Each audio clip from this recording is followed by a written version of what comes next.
Hey everybody, it's Alexander Dahl with Manifest Brutality once again. I have another interview lined up that I'm going to share, and I've got some other stuff coming down the pipeline, but I'll probably just do that stuff in my own separate update video rather than putting it on one of these interview videos. With that being said, here you go. All right, so I'm on the phone with Tim Cheesebrow. He's one of the people that reached out to me about my interview project, and he said he would like to contribute as well as kind of get himself out there. So I'm going to go ahead and let him introduce himself. Hey, so I'm Tim Cheesebrow. I'm a singer-songwriter um, in the Twin Cities area. I've been doing it for about 20 years, and I run a little nonprofit called Discover Music, where we use songwriting to kind of help kids learn to deal with their emotions and how to get through some stuff in their lives. That's pretty cool. We'll definitely Yeah. touch base on that later because I'd like to know how you got into that. But where I kind of like to start is what kind of got you into music? What was kind of a pivotal moment that kind of like really set the tone that that was something that you needed to do for the rest of your life? Um, I think a lot of it was just, I guess, when I was a teenager. Um, Me and my friends spent a lot of time going out to see people play at coffee houses, and then we'd go back and throw some records on the record player, which is the technology that we had, Sure. and and yeah, we just kind of we like jam along each other's basements and stuff, and like we had such a great time doing it. Um, as kind of a just kind of bonding activity, and once we got up on stage, and I don't know, man, it's like I think once you go up on stage, you either know if you belong there and never want to leave, or if it's someplace you never want to be again. Sure, I guess sure. pretty. So when you did get to the point where you were getting on stage, were you doing that solo or were you kind of in a band at that point? We had a lot of things through our school talent shows and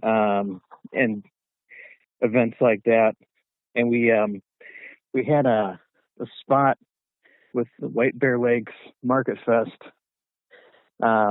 We talked to the director there, and she gave us a little corner Hmm. for us to set up a PA system every Thursday, Oh, and cool.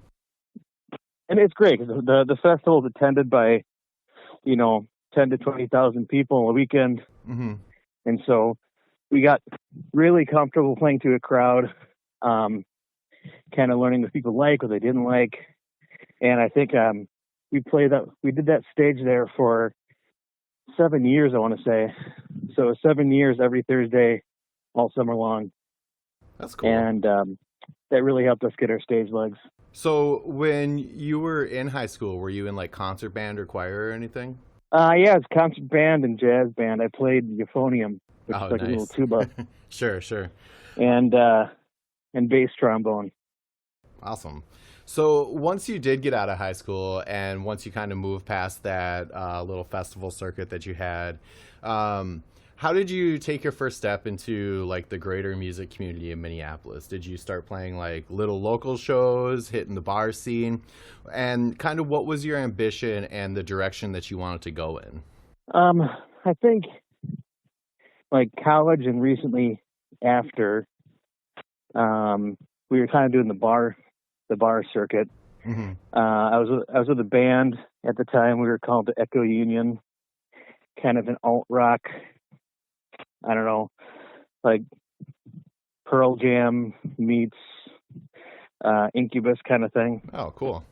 It's a good combo. Um, yeah, it was a good group of people we had been friends with for a long time, and so it was fun to get up and play music with your friends. Always is. Hmm. Um, so we were doing that, yeah, doing the bar scene, um, and then I think we all kind of ended up getting legit jobs and finding girls to marry, and Sure, sure. things like that started happening. So, that band and the little iterations of kind of classic rock cover bands that we had afterwards all kind of dissolved. Sure. And so from that point until kind of like where you are now, where you're kind of making your own solo music, what was that process like? Did you kind of struggle at first to kind of figure out where you wanted your voice to be, or did it all kind of just come organically? Well, for me, it all kind of came as a weird little jolt, because after college, I took a year off with AmeriCorps and ended up living and working at this monastery down near New Orleans. Mm-hmm. And there was really nothing for me to do down there except the work that we had to do. And so I was kind of removed from everything for, kind of a little bit over a year. Sure. And I think during that time, I spent a lot of time writing, doing some, basement recordings type of a deal. Of course. And then when I came back, I actually had material that I could go out to places and say, hey, here's some of my original Mm-hmm. solo stuff. What do you think? So I kind of started doing the coffee house circuit, Okay. until I, again, got a bit of a reputation, got some videos and some more recordings out there. I did 2 or 3 albums during that time. Then when, again, I had like some, kind of some backing. I ended up doing a big Kickstarter project that we were successfully funded. Nice. Very And cool. that kind of solidified some people to, to my camp, if you will. And then, Sure. it was a lot easier to go out to places that were actually paying a wage and say, hey, you want, solo acoustic guy, here's my stuff. Sure. More and more people said, yeah, that's what I want, Of course. And then Yeah, I think that's pretty popular. Yeah. Yeah, and I think from there on, it's just a matter of, it's been a lot of word of mouth stuff, which I think stems from just being like following good business practices and, showing up on time, being friendly and courteous, Sure. helping the staff do their job, really keeping the welfare of the restaurant or the bar in mind and, Mm-hmm. and, doing your best job. Sure. And then I think people see that and they go, yeah, we want more of that guy. And hey, my friend runs a restaurant. I'm going to give your name to them too, because they're looking for someone. Right. And so it's the reciprocity. eventually that kind of, yeah. And then a couple years later, a couple albums later, and I'm into doing, well, pre-COVID, Mm-hmm. A little under 200 shows a year. Wow. And, I think I'm sitting on my 7th album, and it's a career now. So I did listen to a bunch of the tracks that you have out there, and I noticed that there is a full band setup on the record. So do you go out to play full band live shows, or do you prefer it to kind of be more on the acoustic solo performance? I love it either way. Most of the time, it's a matter of whether or not the venue can afford to hire the full band. Sure. Because the guys that are in my full band, they're all working professionals, and they want to have a working professional rate. And so Right. when I can get those bigger gigs that I can get them out there, absolutely, I love it. Sure. And that makes sense. Yeah. Some of the guys like, my guitarist, Dan Neal, Mm-hmm. I think he's the guitarist for Martin Zeller's band. Okay. And I know he's in a prog rock band with the bassist. They run a studio together. The drummer, Mike Arturi, he's with the Love and Spoonful. You ever heard of them? Doesn't sound familiar, but I may have crossed their paths. I'm not sure. There's a song in the 50s called Do You Believe in Magic? Sure, of course. You know the song? Yep. So he's with that band. It's a Rock and Roll Hall of Fame band. They tour all over the world. Oh, nice. That's very And cool. yeah, and the drummer lives in Red Wing. Hmm. He's kind enough to like join our little entourage when he can. Sure. But again, as you can imagine, you don't you don't get guys like that to play for peanuts. Right, right. Obviously.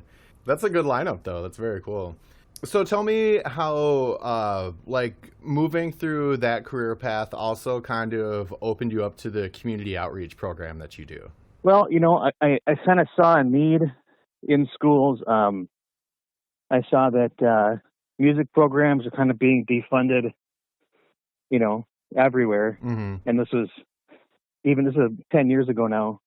Um, and I also kind of saw this rising mental health concern, um, and then wondered if there's something we could do about that. And I think the first efforts of that, of launching this nonprofit were to kind of reach out to those kids who may not be may not be built for band or choir, but Mm-hmm. they love music anyways. And realizing that right now there's not really a class for those kids Okay. to learn music. You're either band or choir or orchestra or nothing, or you're Right. on your own. You're that group of kids that sits in the back of the lunchroom. Everyone kind of avoids, Mm-hmm. you know. I can Um, relate to that. and it's not like they're bad kids. They just love music and they don't quite fit Right, the right. mold, right? So I Sure. thought, man, wouldn't it be awesome to have a program that focuses on songwriting that says you can write in any style you like. Mm-hmm. You know, if you want to do rock or folk or country or metal or rap or whatever, whatever suits your fancy. Like, I don't really care. A song's a song. They're all built the same way. Right, right. And so, coming at it from that perspective, I ended up learning how a lot of the frameworks for music education uh, work and the requirements they had to do. And I built a program around those requirements so that students could take my class, get credit for it, and get to make the kind of music they love, and then learn how to make that music on their own time. Sure. That's So very hopefully, cool. it's kind of a lifelong tool that they get to carry with them forever. I, I agree. Music is beautiful. It should be shared with everybody. Um, Absolutely. so along with your other community outreach programs that you have going in addition to where you're taking your music career, is there any other sort of like community outreach stuff that you want people to know about? Yeah, actually, we have a um, fairly new project. We're gonna do the official launch early August here, but it's the project called Quarantine Dream, and it's with a couple other songwriters, Ted Heinrich-Shevitz and Ryan Rudd, and it features 20-ish musicians who have all collaborated to write and record original tracks during the quarantine times, at a distance with each other, and put together this album, with the sole purpose of trying to raise some money for a friend of ours named Jessa Roquette, who, um, at the beginning of all the coronavirus madness, also learned that she has a rare form of cancer. Oh Um, no. she's a single mom, songwriter, and she's trying to put all the pieces together. Her treatments are really expensive, and all of us fellow songwriters wanted to do something to help. So this album is going to be it's online for pre-sale on Bandcamp right now. So you can go to bit.ly/get quarantine dream, and you can pre-order the album early August. It's for sale. 100% of the money, all of it, goes right to her cancer treatment fund. Um, and it's good music, you know, and people really put their heart into the project, and you can definitely hear that in the music. So, what are some of like your post-COVID plans? Like once things start to open up, how do you kind of see yourself, getting back into the pool? Well, I've got my kind of list of favorite venues I'm definitely going to jump back in with right away. Hmm. Um, and I honestly see a better future from my work, at least in the recording side of things. Hmm. Um, I opened up a very small little home basement recording studio Sure. last year called Plaid Squash, and I've started recording a lot of, you know, amateur songwriter type folks who really just want a place that they can get their ideas, out into the real world where it's not going to cost them an arm and a leg. Sure. Just the And they can general have idea. somebody, and have somebody there who can like help them write the songs, who can play all the instruments to get their track put together, who Hmm. can do all the engineering and, mixing and mastering and all of that. Um, and I really think that is going to be a place that a lot of people are going to want that service. Even non-musicians, I think, are just going to, Hmm. they're going to want a way to be expressive or to Hmm. process all of this COVID stuff after we're in a safer place. Sure. Sure. And then they're going to, once they write about it, they're going to want to sing about it. So Hmm. I think that's kind of the next phase of where I see a lot of my work happening. Sure, I would definitely agree with that. It's really kind of nice the way that like home studios have come down in price, and recording music these days doesn't have to be super expensive to like get a decent product. Right. Yeah, there's a lot of inexpensive equipment that puts it within reach, Hmm. and um, and most people aren't looking for that radio ready spit and polish $20,000 music project. Right, Like right. they want something that makes them sound good, that makes them feel good and confident about what they've created, you know, and that is within the budget of, you know, people who are probably still working within some scarcity Right. as COVID's kind of affected a lot of our income streams. Yeah, hopefully, once things kind of return to normal, we can start to see, venues open up and that expression actually start to return to, for lack of a better word, the surface. Yeah. Yeah.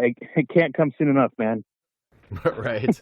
So, tell me, like one or two of your most memorable moments in music that have really kind of stuck with you and either have been like inspirational or somewhat discouraging.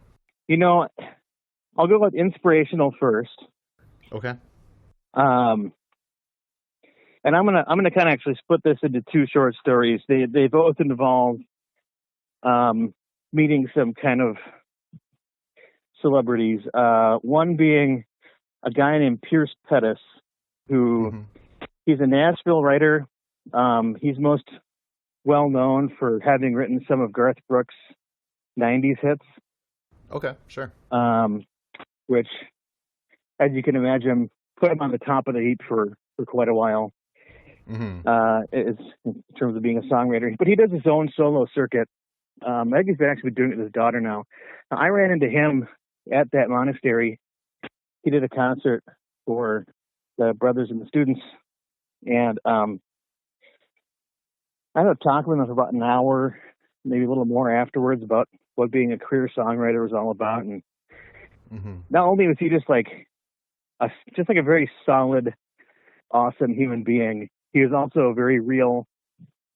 And he's like, you can support a family on this. It's not easy. Here's how I did it. Hmm. Okay. Um, but don't let them tell you can't. Don't let them tell you that you have to be a freewheeling, starving bachelor to make it work. And don't let them Sure. tell you that because you have a family, your music career is done. Both of those things are false. Right. Um, and so I really appreciated hearing that from him. And my first couple of album attempts, he said, "Hey man, if you ever want critique, just send me your songs. I will always give you my honest opinion. And he did, and some of it was brutal. Mm-hmm. He was always nice about it, but you know, his focus was definitely on making me a better writer, and he did, because I took a Very lot of cool. his feedback to heart and rewrote some stuff. And he's like, now you get it. Yes, much better. But he took the time, but he didn't need to, and helped me out. And he never asked for money. Sure. He was just a kind person, and I was like, wow, you know, when I get into my career, that is the kind of person I want to be. Sure. Sure. And then I That's think that cool. the next one similarly was meeting BB King, shortly before, probably about 5 years before he passed. And Okay. we ended up going backstage at a concert he did in Hinckley. And he talked to me and the guys in my band for about 45 minutes, just about music and, you know, the steps to getting from a nobody to a somebody. And I think his inspiring life lessons were basically like, he said there's really no difference between a nobody and a somebody, except that a lot of people, when they get to where I'm at, forget how to treat people right. Mm-hmm. And he's like, so whatever level of success you get, you know, never lose the humbleness and the respect that you had for people when you were at the bottom. And other musicians will say that, like, you know, B.B. King lived that ideal as well. Mm-hmm. He's always a very humble, respectful person. And I thought, man, if anybody's got bragging rights, like, if anybody has the right to be a complete jerk, it's, you know, it's the King, you know. Right. Right. Yeah, that's a powerful lesson. Like, he was a good person through and through. And I thought, man, I'll never be as famous as that guy, but I want to, you know, remember to always be like that. Right? Sure. Sure. Yeah, those are good stories. Yeah. So, before we kind of wrap this thing up, I definitely want to give you the opportunity to put out your plugs, like anything of your social media, your websites, or where you have your music, so Sure. people can go check it out. And then I always like to give the person I'm interviewing the last word, so just a message that you kind of want to resonate with. So give me your plugs, and then give me your last word. All right. Well, my plugs are, you can find my music at cheesebrowmusic.com. I just released an album called Seven right before COVID, so it was perfect timing for no one to hear about it. But it's there, and you can listen. My studio is Plaid Squash Studios, and if you wanted to support the work that I'm doing in schools, it's discovermusicnow.org. And then I think my last word would just be keep making music, no matter what.